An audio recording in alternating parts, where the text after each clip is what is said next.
Ang ayaw na ayaw namin sa bitag kami ay, kumbaga, tumatayo kami sa mga taong walang kaboses-boses, walang mukha, mahihina, napapabayaan, inaabuso, pinagsasamantalahan, niloloko.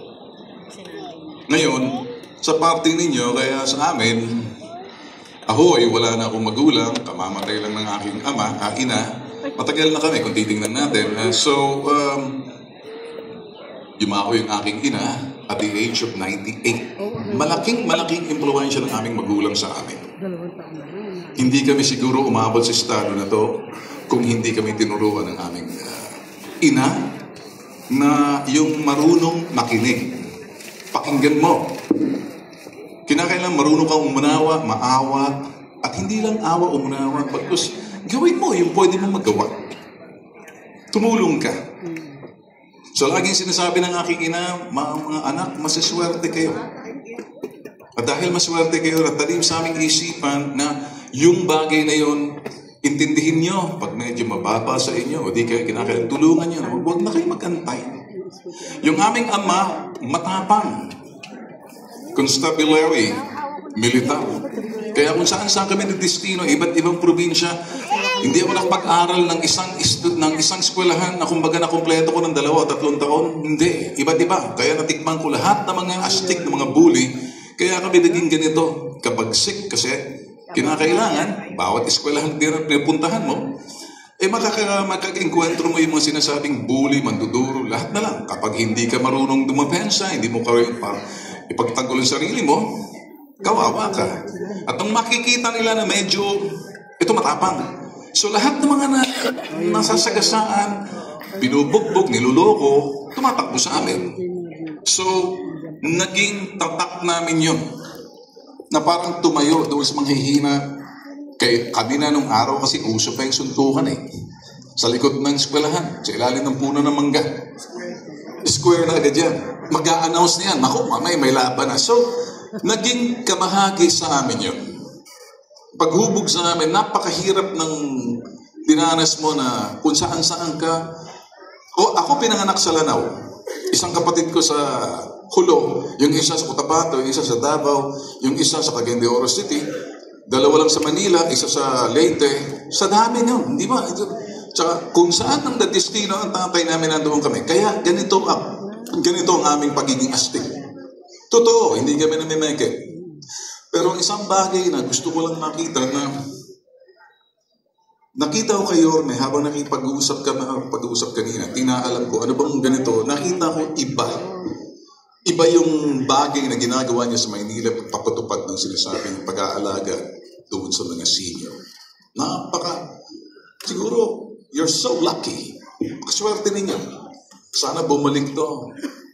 At, alam niyo, hindi naman kinakaroon ng kampanya to Hindi na Kumbaga, sigurado na yan. Kaya lang, meron ako nakikita sa kanya, gusto niya siguro talagang people to Gusto niya kayo makausap. So ako, marami akong natutunan sa kanya. Mga matatandang lumalapit sa amin. Ang unang nakikita ko, yung napapabayaan ng mga anak. Napapabayaan na, binabalahuran na. Meron sinasabing elderly abuse. Kuminsan, pinababayaan na sa lansangan. Napapadpad sa amin, tumutulong na kami. Kaya nung makikipag-usap ko sa DSWD Secretary, si Rex Gatchalian, sabi niya, Ben, siguro, itong natin gagawin na gusto namin makipag-ugnayan sa Department of Justice at saka sa DSWD na obligahin ang mga anak, alagaan, huwag pabayaan ang mga matatanda, bagkus mahalin. Pero may nakikita kami ng mga loko-loko mga anak. Napakawalang hiya. Kumbaga, pinaaral ka, inalagaan ka, pagkatapos papabayaan ka na kung anong pinagagawa. Yun ang ayaw namin. Marami na kaming nakita na kuminsan matanda na, iyak na yun. Wala nang matirhan. So gagawa kami ng paraan na parang ilagay siya roon sa sinasabing home for the aged. Kumbaga, wala nang silbi para sa kanila. Kaya mapalad kayo kung nandito kayo ngayon, nandito kayo sa Yorme, may ginagawa siya pagtulong sa inyo. And ganun din ang aking sisiguraduhin na bagay na mabigyan, masilip ng husto, palakasin pagigtingin, yung kalagayan, sitwasyon ninyo, kapakanan ninyo, kayong mga senior, at ano yung magagawa ng mga anak. Kasi, once upon a time, kung anong tinuro ninyo sa anak ninyo, ganun din ang gagawin. Kung minsan, turo tayo ng turo, pero iba yung nakikita. Kaya ako naniniwala kung anong nakikita ng anak sa magulang, yun din ang kanyang gagawin. Pero meron tayong nakikita magulang, anak, ba't ka nagkaganyan? Hindi naman ako nagkulang sa pangaral.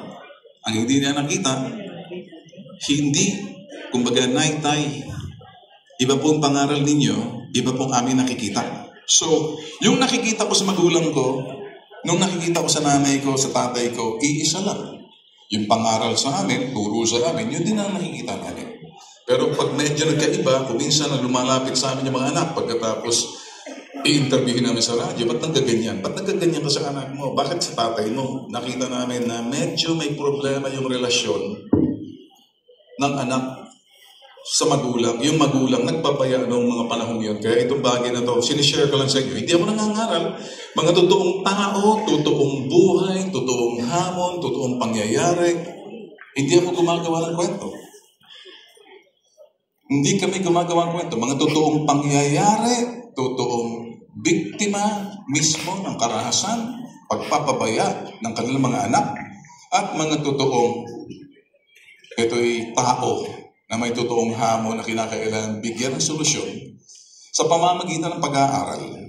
Paigtigin pala kasi ang estado ninyo, kapakanan ninyo at karapatan ninyo. Yun ang aking gustong sabihin. Pero for now, ang isang nakita ko kay Yorme, iba yung execution niya.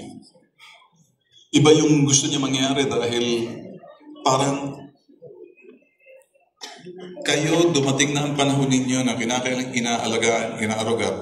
Pag medyo lahat sana ng mga politiko natin ay tinitingnan, pinangangalagaan ang kapakanan. Una, yung estado ninyo, kapakanan ninyo, kalagayan ninyo, at karapatan ninyo. Eh siguro lalakas. At nakikita ko kay Yorme at yung kanyang mga opisyales na kasama niya, at makakaasa kayo sa akin, ako tumatayong bilang independente. Wala akong kinakampahan, pero ginagest ako kahit sinong partido, okay lang sa akin. Basta't importante, ang tao ang siyang pagsilbihan.